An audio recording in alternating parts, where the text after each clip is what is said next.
Tadi saya antri bensin, mau ngisi bensin. Di samping kanan saya ada truk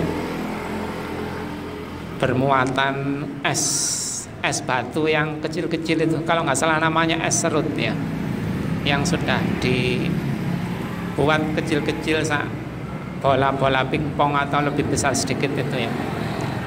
Di bempernya ditulis innamal a'malu binniyat, tapi tulisan Latin, tulisan Gedrik Indonesia begitu. Terus sebelahnya masih ireng gak popo, penting iso ngaji. Sebelahnya lagi ya nyopir ya zikir. Nah, ternyata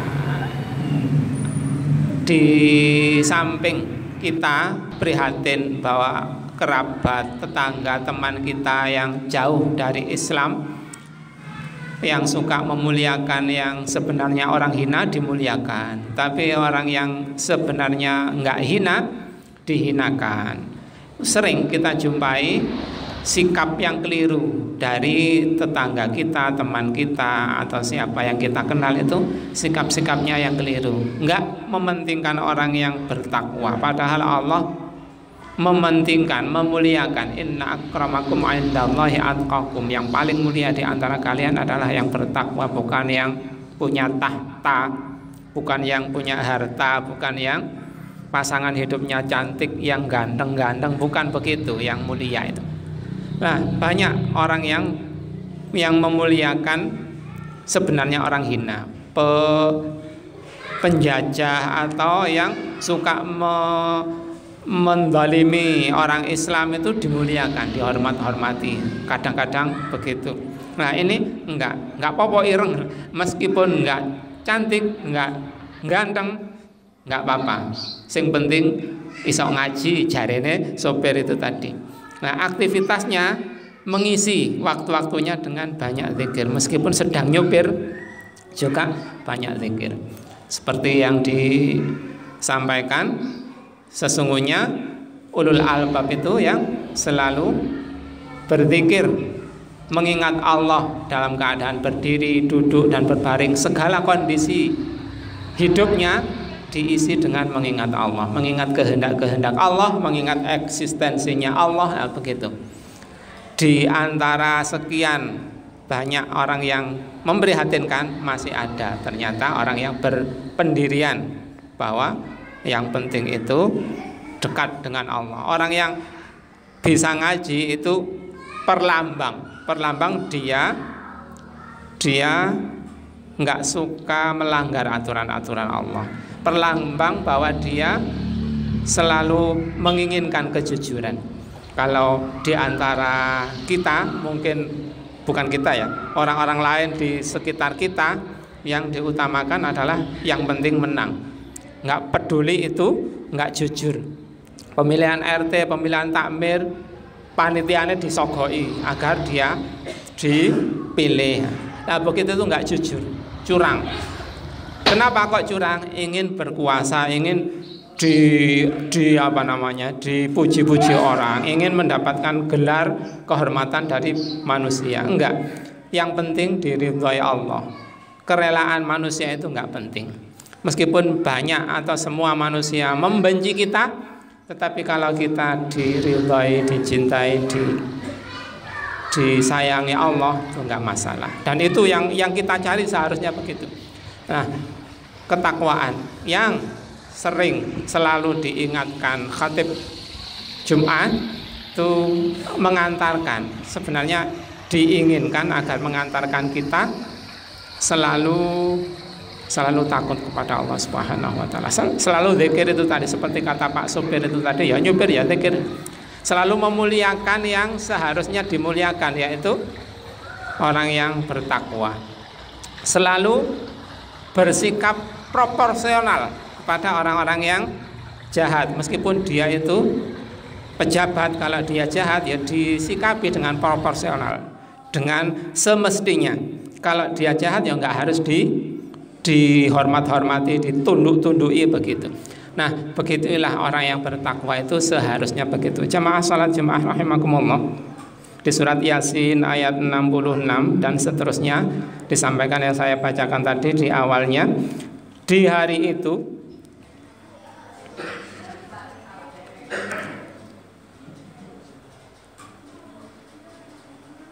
al-yauma, pada hari kami tutup mulut-mulut mereka dan berkatalah kepada kami tangan-tangan mereka, dan memberi kesaksian kaki mereka terhadap apa yang dahulu mereka usahakan. Karena kebiasaan manusia itu curang atau melanggar atau enggak taat kepada Allah, itu pada pengadilan nanti mulutnya ditutup, enggak bisa membuat kesaksian palsu.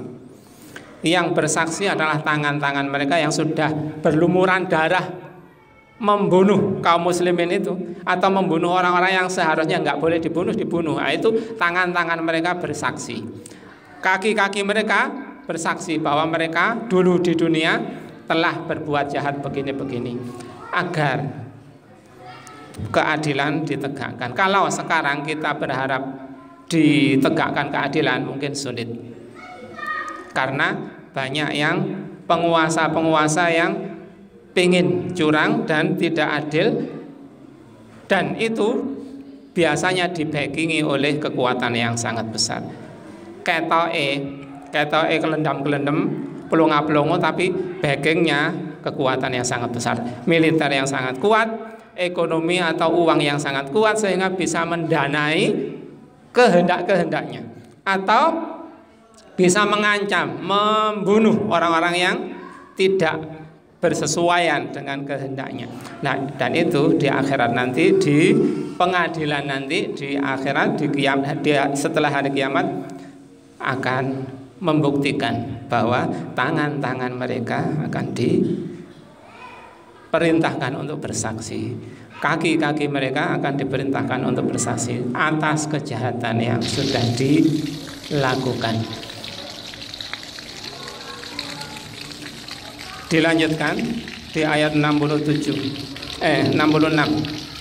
Walau nasya'u, andaikan kami menghendaki, la tamasna ala a'yunihim, pastilah kami butakan penglihatan mereka. Atau para penafsir, para ulama menjelaskan bukan sekedar penglihatan matanya, meripatnya yang dibutakan, tetapi hatinya nggak bisa menerima kebenaran.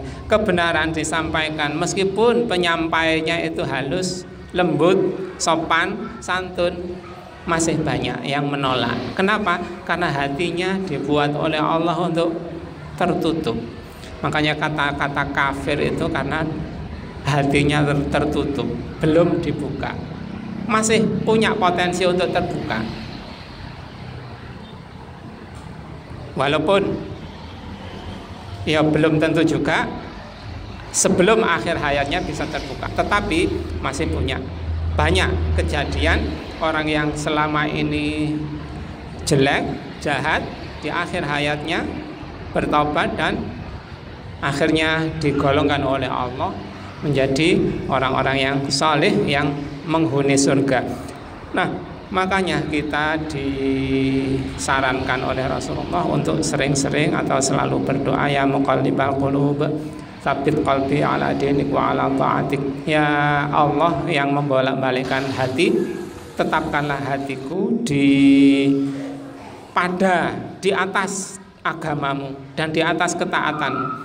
Karena nggak ada yang bisa menjamin. Kita yang sering sobo masjid begini atau mubalik-mubaliknya yang sering khutbah-khutbah ini nggak bisa menjamin dirinya sendiri untuk husnul khatimah.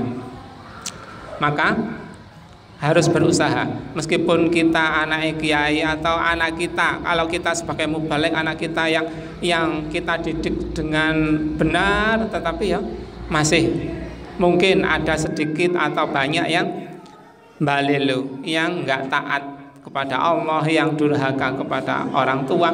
Nah, itu sering-sering kita doakan diri kita, anak-anak kita, bapak-bapak kita, mbah-mbah kita untuk selalu mendapatkan hidayah dari Allah Subhanahu wa taala. Kalau Allah menghendaki, pastilah mereka disesatkan oleh Allah. Lalu mereka berlomba-lomba mencari jalan. Maka bagaimana mungkin mereka dapat melihat? Meskipun mereka sudah berusaha sekali, kalau ditakdirkan Allah enggak menemukan hidayah, ya begitu itulah. Maka ini pelajaran bagi kita, jangan sok suci, atau kalau ada orang yang jelek di hadapan kita, tetangga kita, kerabat kita jelek, jangan nemen-nemen bencinya. Mungkin dia belum waktunya baik. Kita doakan, mudah-mudahan semakin hari semakin berkurang kejelekannya itu. Dan juga kita doakan diri kita agar selalu mempertahankan kebaikannya. Jadidu imanakum bila ilaha illallah. Perbaharuilah iman kalian dengan la ilaha illallah. Bukan sekedar diwirid saja, diucapkan di bibir saja la ilaha illallah, tetapi juga diyakini, direnungkan konsekuensi dari kalimat la ilaha illallah. Tiada ilah, tiada yang diibadahi selain Allah, tiada yang ditunduki. Kata-kata asyhadu an, kata-kata an itu ya, kalau kalau mendahului la, kalau mendahului illa, itu berarti kata-kata itu mengandung pengertian segala kondisi. Jadi asyhadu an, aku bersaksi bahwasanya la ilaha illallah, tiada yang diibadahi, yang ditunduki, dipatuhi, ditaati, dicintai, diutamakan kecuali Allah. Kapan itu? Segala kondisi. Waktu senang, taatnya kepada Allah. Waktu susah, taatnya kepada Allah. Waktu menjadi pejabat, taatnya kepada Allah. Waktu miskin, waktu menjadi rakyat jelata, taatnya kepada Allah, bukan kepada yang lain. Nah, itu makna an yang mendahului illa itu tadi begitu. Nah, kita renungkan, kita tindak lanjuti dengan perbuatan. Kata-kata asyhadu an la ilaha illallah itu kita buktikan dalam keseharian. Jangan hanya diwirid saja, tetapi di kehidupan nyata kita buktikan bahwa kita hanya mencintai Allah, bahwa kita hanya mentaati Allah, bahwa kita hanya tunduk pada Allah, enggak takut kepada manusia. Kalau ada manusia yang memaksa kita untuk melakukan yang dosa, kalau bisa ya dilawan, kalau nggak bisa ditinggalkan, lari dari dia. Kalau memang takut, lari dari dia. Makanya ada syariat hijrah. Waktu itu Rasulullah dimusuhi, diembargo, sebagian yang ada yang dibunuh, disiksa-siksa umat Islam begitu. Maka bertahun-tahun Rasulullah nyanggong orang-orang yang haji dari luar daerah, disanggong. Mbok yo tolongen aku iki, aku dakwah di Mekah begini ini kok banyak yang memusuhi. Aku tak pindah apa di tempatmu. Terus setiap kali aku mendapatkan wahyu menyampaikan kepada kalian dan kalian terima. Nah begitu tuh disanggong orang-orang yang naik haji bertahun-tahun itu dirayu-rayu. Akhirnya pada tahun ke-11, insya Allah ke tahun ke-11 ya, beliau diperintahkan oleh Allah untuk berhijrah. Kenapa? Karena ya salah satunya untuk menghindari bahaya-bahaya yang lebih besar itu tadi. Dan yang paling utama adalah kenapa beliau berhijrah, karena diperintah. Kalau nggak diperintah ya nggak hijrah dan menghadapi bahaya itu dengan sabar. Nah begitu itu karena membuktikan syahadatnya bahwa selalu mencintai Allah, selalu mentaati Allah, selalu memuliakan Allah. Kalau itu diturunkan sebagai anak, seharusnya kita selalu memuliakan orang tua, selalu manut kepada orang tua. Saran-saran, perintah-perintah orang tua enggak dibantah. Kalau ternyata orang tua itu salah, menyelisihinya dengan cara yang halus. Itu sebagai bukti bahwa kita bersyahadat kepada Allah Subhanahu wa taala. Kita taat kepada Allah Subhanahu wa taala. Nah, kembali lagi ke surat Yasin ayat 65 dan 66 itu tadi, bahwa kalau Allah menghendaki pastilah mereka tidak dapat melihat dan tidak dapat hidayah.